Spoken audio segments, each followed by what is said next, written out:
네, 수사팀장이 간밤에 구속됐습니다. 예.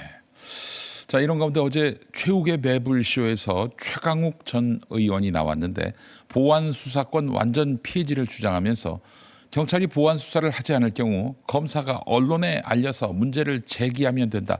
이런 취지의 해법을 제시했습니다. 듣고 자기 귀를 의심하는 분들이 적지 않았을 것 같은데요. 정구승 변호사와 함께 이 이슈 다뤄보도록 하겠습니다. 변호사님 나와 계시죠? 네, 안녕하십니까. 정구승 변호사입니다. 네, 변호사님 우선 최강욱 전 의원이 어제 했던 말 들어보고 이야기 나눌까요? 예. 보안 수사권이 있어야지만 이게 밝혀지고 제대로 처벌될 수 있는 것이냐. 이 문제가 이제 핵심이죠. 그게 핵심이에요. 자, 네. 내가 검사야.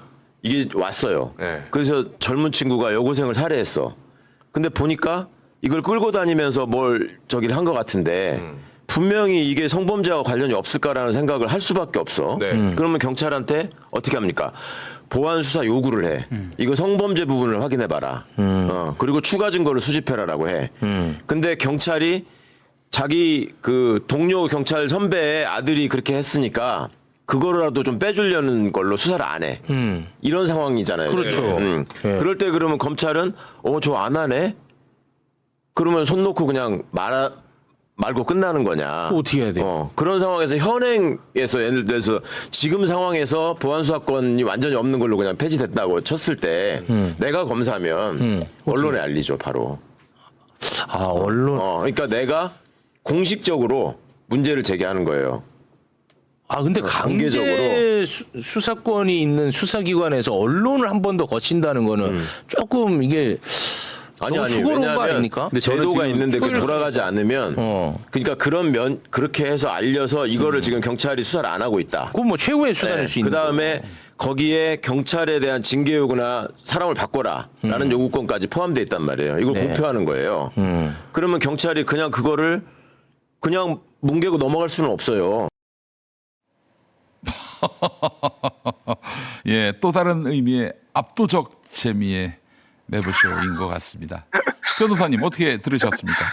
저는 맨 처음에 듣고 서초동 편집국장이라 불리다 한동훈 지지선언인가? 이거 말이 되는 소리인가라는 생각이 들었어요. 사실 지금 범죄 사건이 거의 1년에 200만 건 정도 일어나고 이런 예. 사건이 1%만 있다고 해도 만 단위가 되는데 그 만 단위를 그럼 언론이 다 받아서 적어줘야 되는 건가? 아이고야. 그러니까 저는 실무적으로 바라보니까 그렇게 만 단위를 그럼 관할은 어떻게 하나? 그럼 조선일보가 어디까지 보고 뭐 관할은 어떻게 해서 뭐 부산일보는 부산권만 해줘야 되나? 막 이런 것부터 시작해서 예. 결과적으로는 이거는 본인들이 지금 개혁을 추진하고는 있지만 개혁이란 미명 아래 진행되는 것에 대안이 없구나라는 걸 자인하는 꼴이라고 생각을 합니다. 대안이 없다. 네, 예. 지금 이게 현장에서도 보면은 지금도 보안수사 요구가 엄청나게 이루어지고 있고 그게 제대로 수행되지 않아갖고 핑퐁이 되는 경우가 엄청 많습니다. 네. 과거만 하더라도 그런 것들이 좀 빨리게 돼서 특히 구속사건 같은 경우 6개월에 구속사건이 아니어도 아무리 길어도 수사는 6개월 내에 거의 종결이 됐었거든요. 정말 어려운 사건이 아니면. 그렇죠. 근데 저 같은 경우는 이제 형사 전문 변호사이기도 하고 저희 펌도 형사를 많이 다루다 보니까 통계를 좀 내봤는데 네네. 지금 현재 저희가 6개월에서 6개월이 아니라 12개월 넘어가는 것들이 50%가 넘어가더라고요. 그러니까 이미 일선에서는 이런 지연이 시작되고 있는데 이게 완전히 폐지되고 나면 네. 이제 저렇게 그러니까 사건 자체가 문제가 되는 것들도 많겠지만 지연이 돼갖고 사실상 사람 말려 죽이는 것도 엄청 많아질 겁니다. 그렇죠. 피해자들이 특히 얼마나 고통 속에서 헤어나오지 그렇죠. 못해서 힘들겠어요. 그리고 다시 최강욱 전 의원 발언으로 돌아가자면 이 개혁 자체를 바라보는 게 정치인들의 관점에서만 바라본다. 언론에 제보할 수 있는 사람들이 그리고 대대적으로 이걸 해갖고 경찰에 문제 제기할 수 있는 사람이 몇이나 되겠습니까? 글쎄 말이에요. 예. 예를 들어서 제가 지금 하고 있는 사건 중에 하나 갯돈 사기 당한 할머니 거 되겠습니까 이런 거? 네네. 절대 안 됩니다. 그러니까 본인들은 그렇게 언론을 이용할 수도 있고 이렇게 문제 제기를 하면 문제 제기가 될 거예요. 매불쇼도 나와서 얘기하고 그 경찰 문제가 됐다 이렇게 할 건데 그걸 못하는 사람들을 위한 게 사실 시스템인데 그거에 대한 고민이 없었다라는 것도 방증하는 거고요. 네. 참 이게 참담합니다. 이렇게 대안이 없는 걸 알면서도 계속 개혁적 구호를 외치고 있는데 네. 저는 이분들한테도 그 이분들이 과거에 추진했던 게 공수처법이에요, 사실. 공수처를 만들면 검찰 개혁이 완수된다 그렇게 떠들었죠. 그렇죠. 모든 예. 게 해결될 것처럼 얘기를 했어요. 하지만 그때 그래서 패스트트랙도 생겨갖고 막 나경원 빠로 들고 맞고 막 이러지 않았습니까? 그렇죠. 예. 그러면서 양쪽 다 지지를 얻은 거예요. 강력하게 얘기하는 사람들이. 근데 지금 공수처 어떻게 됐습니까? 예. 약간 무능의 대명사가 됐는데 그거에 대해서 방기하고 있어요. 사실 진정한 검찰 개혁이 그때 공수처라고 했으면 지금 외치는 분들이 보안 수사가 아니라 공수처를 어떻게 실효적으로 운영할 것인가에 대한 대안도 내세워야 되는데 제가 실제로 방송에서 만나서 공수처 얘기를 그 대기실에서도 몇 번 말씀을 드렸는데 관심도 없어요. 아 관심도 없어요. 이미 지나간 예. 일이다 이렇게 보는 이미 나는 모양이군요. 통과했고 거기에 자기가 지분이 있으니까 넘어간 거잖아요. 그때 인기 많이 끄셨으니까. 근데 이거는 사실상 반개혁적이다. 이게 누누이 말씀드리자 진짜 검찰 개혁을 하고 싶었다면 무슨 얘기를 해야 되냐면 네. 첫 번째로 저는 검사징계법이 왜 있어야 되는지 아직도 모르겠어요. 그러니까 이게 법원징계법을 사실 따온 법인데 사법부야. 네. 약간 그 한 부잖아요. 3부 중에 하나이니까 당연히 여기에 대한 징계는 행정부의 일반 공무원과 다르게 해야 되기 때문에 만드는 게 맞는데 검찰이 그런 지위인가요? 사실 행정청에 있는 외청의 공무원이기 때문에 그 사람들이 조작 기소를 하거나 지금처럼 우리가 본 것들 있잖아요. 네. 문제가 있을 때 그냥 일반 공무원처럼 징계해버리면 돼요. 그래서 검사징계법 폐지를 법안으로 내세우는 사람은 아무도 없더라고요. 그리고 두 번째로 검사들의 힘은 어디서 나옵니까? 결국 기소 독점입니다. 그렇습니다. 여기에 대해서 이의제기가 있거나 문제가 있거나 했을 때 지금이야 뭐 재정신청이다 해서 억지로 법원이 결정하면은 검찰이 하는데 그거를 본인들이 하기 싫다고 했던 거를 지금 마치 그 보안수사 요구처럼 하기 싫은 거 법원이 요구해서 진행한다고 해서 잘 되겠습니까? 그거에 대해서 제3의 루트를 열어서 뭐 국선이든 아니면은 뭐 그 고발인의 변호인이든 공소유지하게 하면 되지 않겠습니까? 그렇습니다. 그런 식으로 독점을 견제하게 하는 방안을 내야 되는데 지금 보안수사권 하나에 천착해서 마치 이거에 그 반대를 하면 개혁이 아니다라고 얘기를 하는데 지금 이미 폐해가 나왔는데도 불구하고 거기에 대한 대안도 없고 법안도 없어요. 더 문제는 뭐냐면 법안이라고 낸 지금 안이 있지 않습니까? 네네네. 그럼 검사는 어떠한 그 수사권도 없는데 검사가 구속 기간을 7일간 두고 있습니다. 예. 아니 수사를 못 하는데 구속을 7일 하는 거에 대해서는 말이 안 돼요. 그것도 모순이네. 네, 구속 자체가 수사 행위의 일종인데 검사의 수사를 구속을 7일간 인정하면서 수사권을 인정하지 않잖아요. 이거는 위헌 소지가 굉장히 높아요. 이렇게 되면. 예. 이게 정말 하나하나 따지자 하면은 거의 세미나처럼 제가 1시간 동안 프리로로 말씀드릴 수 있을 정도로 이거 자꾸 체계가 맞지가 않은 게 예. 이게 사실상 법안에서 컨트롤 F에서 검사를 그냥 사법경찰관으로 바꾼 것밖에 안 됩니다. 아 그렇군요. 예, 이게 형사사법 체계라는 것은 다른 제도와 다르게 한번 해보고 안 되면 바꾸자라고 할 수가 없어요. 뭐 다른 정책 같은 경우에는 경제적 손해가 좀 발생하거나 네. 아니면 행정적 불편이 있었던 걸 롤백을 할 수 있겠지만 네. 이건 마치 그거와 똑같아요. 우리 한번 평화보도 만들게 전방에서 군대 한번 다 빼볼까? 이런 거와 똑같습니다. 거기서 만약에 쳐들어와서 문제가 생기면 어떻게 할 거예요? 1년에 200만 명씩, 200만 건씩 문제가 생기는데 그 피해자들이랑 피해자 유가족들은 평생의 짐을 안고 살아야 되는데 그 뒷감당은 누가 하려고 합니까? 지금 그래서 그분들한테 정 추진하려면 뭐 박은정법 이렇게 그렇지. 고정해서 하라 이러니까 막 그게 멸칭이다. 공교 낙인 찍기 그만하라는데 아니 본인들이 그렇게 추진하자고 했잖아요. 아니 지금 또 자기들은 이재명법이라고 이름을 붙이려고 해요. 아니 이게 대통령은 분명히 수기하라. 나는 반대한다. 수기하라 몇 번을 하지 않았습니까? 그렇죠. 제가 그리고 대안도 내드렸어요. 만약에 보안수사 정말 수사는 도저히 안 된다라고 한다면 그럼 정권 송치가 아니라 저는 수사지휘권 부활해야 된다 생각합니다. 왜냐하면 그래야 책임을 검사한테 물을 수가 있어서 검사 너가 제대로 지휘하거나 이거 관리 감독 안 하면 네 책임이야라고 해야 되는데 지금 상황에서는 검사들이 내가 수사를 안 했는데 어떻게 알아요? 난 기소 못하는 걸로 끝이에요라고 해서 공중에 떠버린다고요. 네. 장윤기 사건에서 보듯이 지금 이 사건 누가 수사하고 있습니까? 이거 경찰이 그 증거인멸이나 이런 혐의에 대해서 경찰이 스스로 수사하고 있어요.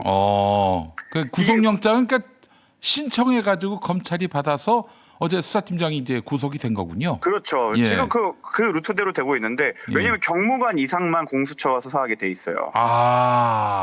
그렇잖아요. 그럼 일선 경찰 경감 수준이거나 그냥 일선 경찰들은 그냥 경찰 스스로 수사하는 거예요. 우리가 지금까지 그 자기 식구들 수사하라고 했을 때 결과를 많이 보지 않았습니까? 네네네. 지금이야 언론이 떠들썩하게 떠들지만 네. 비리 사건 엄청 많습니다. 예. 이런 견제 정치를 전혀 고안하지 않은 채 경찰한테 몰아주는 거는 정말 이 구호를 위한 구호. 선명성을 위한 선명성에 불과하다고 생각을 하고요. 네. 제가 어제도 글을 썼지만 이거 알면서 하신 분들이 이거 형사사법체계에 대해 모르지 않는 분들인데 이거 하는 건 정말 죄 받아야 되는 거고. 알고 저러는 거다. 예, 지금 그리고 가끔 이제 토론회나 이런 거 많이 여시는데 거기 네. 나오는 분들 보면은 그 앞에 그나물이에요. 아니면 20, 30년 변호사 하신 분들 중에서도 형사사건 안 하시는 분들 많습니다. 왜냐면 험하거든요. 예, 왜냐면 가갖고 경찰서 옆에 앉아갖고 3시간, 4시간 동안 수사하는 거 옆에 있어줘야 되는데 우리 AM 하시는 30년 차 된 변호사님들이 그거 하시겠습니까? 단가 맞겠습니까? 안 하겠지. 예. 결과적으로 저 같은 어린애들이 가갖고 하는 겁니다. 근데 저 촉법 같은 경우는 변호사가 촉법 예, 촉법 변호사가. 변호사가 하는 겁니다. 결국 저같이 경찰서 다니는 변호사들이 얘기를 들어야 되는데 그렇게 30년 되신 분들은 가끔 검사들이 지금 보안 수사 할 때나 가갖고 얼굴 비추거나 이런 경우가 많을 텐데 네. 그런 분들이 토론에 나와갖고 애헴하면서 얘기한 거를 수렴해갖고 우리 다 얘기 들었다라고 하는데 그걸 현장의 목소리를 전혀 듣지 않은 거죠. 그래서 요즘에 어떤 목소리까지 있냐면 현장에 있는 변호사들이 야 그냥 생중계 해달라고 24시간 48시간 토론 열어드릴 테니까 생중계 하자. 우리 나서갖고 실무에서 이렇게 굴러가는 거 다 국민들한테 말씀드릴 수 있다라고 네. 하는데 그분들 여는 토론에 보면 교수님들이랑 나이브하는 변호사님들밖에 없어요. 이거 정말 부끄러운 일인 줄 알아야 되고 여기에 부역하는 법조인들이랑 교수님들 진짜 부끄러운 줄 알아야 되고 역사가 평가할 겁니다. 그 67%의 민변 변호사들조차도 이 보안 수사권 폐지에 대해서 반기를 들고 있어요. 네, 참 맞습니다. 여러 가지로 상징하는 바가 큰데요. 참여연대도 그렇게 보고 있고. 근데 이 검찰 개혁을 주장하는 의원들은 굉장히 강경해요. 물론 이제 지난 정치 검찰의 망동으로 너무나 억울한 피해자들이 많이 나온 것은 분명한 사실이긴 한데, 자 그런데 말이죠. 지금 언론에게 호소하면 된다라는 최강욱 전 의원의 발언은 이 선명 검찰 개혁을 주장하는 사람들도 대안은 없구나라는 것들을 확인하는 그 대목이어서 지금 많은 그 시민들이 공분하고 있습니다. 어떤 분 그 미바이미님이 방금 10,000원 보내시면서 아니 언론 개혁도 하자면서 그런 언론을 어떻게 믿는가? 또 이렇게 반박을 제기하셨어요. 저 항상 이런 최강욱 얘기가 전 나올 의원에 때마다 대해서. 네. 이런 얘기가 나올 때마다 너 뭐 검찰주의자지 뭐라고 하지라고 비판을 많이 해요. 근데 제가 거기에 대한 유일한 하드 카운터입니다.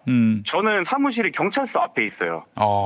저는 보안수사권 날라가면 아마 돈을 더 벌 거예요. 사실 저 검경수사권 조정할 때도 필리버스터라고 해서 처음으로 제가 카메라 앞에서 서서 말씀드리면서 네. 제 첫 문장이 그거였습니다. 이거 통과되면 저 외제차 살 거예요. 왜냐면 저는 사무실이 경찰서 앞에 있고 제가 지금 시장에서 경쟁하는 사람들이 검사 전관들이거든요. 그러니까 저는 검사들의 힘이 빠지면 빠질수록 더 이익이 되고 돈을 버는 사람인데 그럼에도 불구하고 이건 안 된다고 나서고 있는 거고 그렇기 때문에 저한테는 메신저 공격을 못 하거든요. 네. 예, 근데 제가 그럼 정확하게 메신저 공격 그대로 돌려드릴게요. 그분들이야 정치적 이익 때문에 그러는 거죠. 자기가 개혁의 기수고 선명성이니까.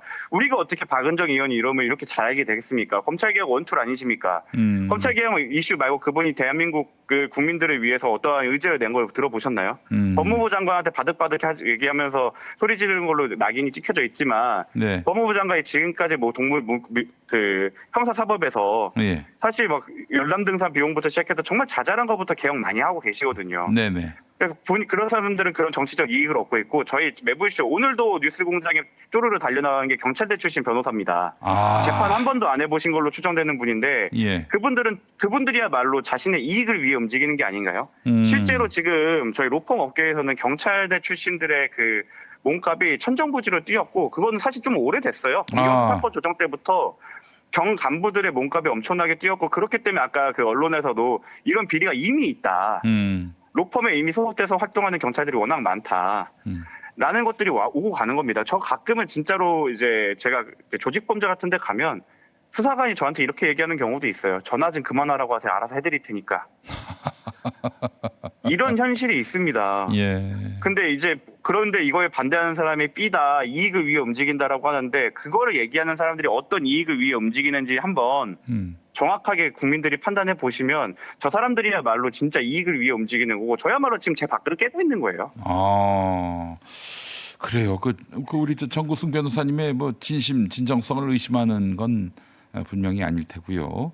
그 정말 제일 중요한 것은 애꿎은 시민의 피해가 없어야 한다. 형사 사건에 연루된 그 시민들이 이 사법 구조 때문에 고통을 더 받는다든지 그런 일이 없어야 할 텐데 그 어떤 고통을 줄여줘야 할 정치가 지금 고통을 더 가중시키는 것은 아닌지 그런 염려의 목소리들이 네. 많이 나오고 있는 게 또 마지막으로 현실입니다. 한마디만 더 해드리겠습니다. 예, 그러시죠. 제가 그 군복무를 법무관으로 공익법무관으로 이제 국가소속 변호사로 3년간 일해야 돼갖고 제가 1년차 짐지가 그 인천지방검찰청이었고 피해자 지원 담당관이었습니다. 아, 그러셨군요. 예. 예, 그러면은 제가 이제 피해자들 장례식을 거의 다 제가 챙기게 되는 상황이 아이고, 되는데 예, 예. 1년에 인천이 300만 인구다 보니까 예. 사실 범죄 피해로 사망하시는 분이 50분이 넘어가요. 예. 그러니까 이게 되게 적은 겁니다. 사실 범죄율로 따졌을 때. 근데 그냥 그렇게 50분이라고 한다면 일주일에 한 명씩 생기는 거거든요.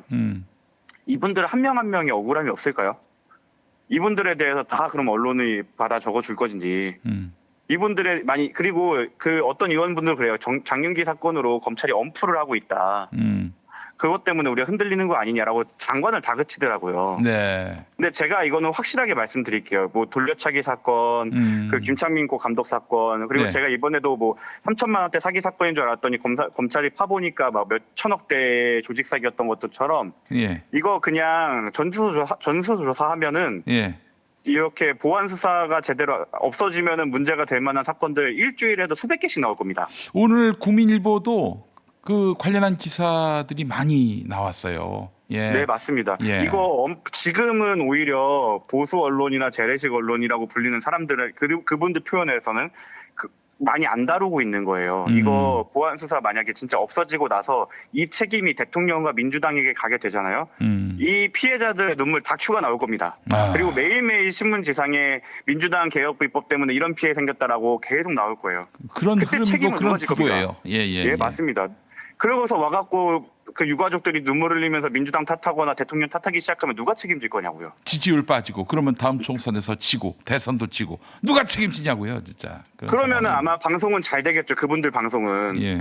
그분들은 화가 나야 방송이 잘 돼야 되는 사람들이고 화가 나야 자기가 선봉해서 소리 지르면서 국회의원 한 번 더 하실 수 있겠지만 피해자들은 쌓여갑니다. 매년 수십만 명씩 쌓여갈 거예요. 네. 자, 이런 염려까지 우리가 충분히 숙고할 필요가 있다. 이 말씀 경청했습니다. 자, 정구승 변호사님 오늘 말씀 잘 들었습니다. 네, 감사합니다. 네.